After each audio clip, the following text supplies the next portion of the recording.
ভাই রে ভাই, বেন্তু কেক তো এমনিই স্লিপ কাটে কেক রেডি করতে যাওয়ার সময়।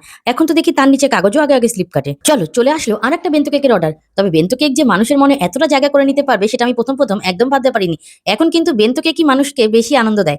কারণ একজন হোক, দুজন হোক, তিনজন হোক, চারজন হোক, একটা বেন্তু কেক দিয়ে ভালো মতো একটা ছোট্টখাট্ট প্রোগ্রাম সাবার করা যায়। তাই এখন কিন্তু এমনি বড় কেক না নিয়ে বেশিরভাগ লোকই এই বেন্তু কেকগুলোই নিচ্ছে।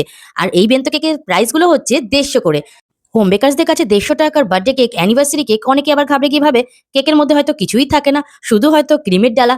আরে বাবা না গো না। তোমরা এই ভিডিওটা দেখলেই বুঝতে পারবে যে একটা বেন্তো কেকের মধ্যেও কতটা পরিমাণে চকলেট দেওয়া হয়। মোটামুটি একটা বড় কেকে যতটা চকলেট ট্রাফেল থাকে, একটা বেন্তো কেকের মধ্যেও কিন্তু সেই রকম ভাবেই চকলেটটাকে দেওয়া হয়, যাতে খেতে অনেক বেশি টেস্টি লাগে।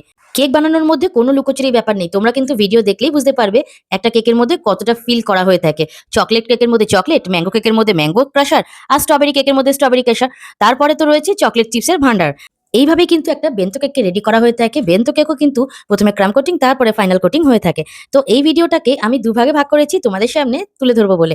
তো ভিডিওটা তোমাদের এই অবধি কেমন লাগলো প্লিজ কমেন্ট করে জানিও। যারা বেন্তো কেক নিতে চাইছো দেরি না করে টুক করে অর্ডার করে দিও। আর ইউনিক টাইপের বেন্তো কেকের ডেকোরেশন তোমরা কিন্তু বেসিক ক্লাসের মধ্যেই শিখতে পারবে। দেখা হবে নেক্সট ভিডিওতে। সবাই ভালো থেকো। হর হর মহাদেব।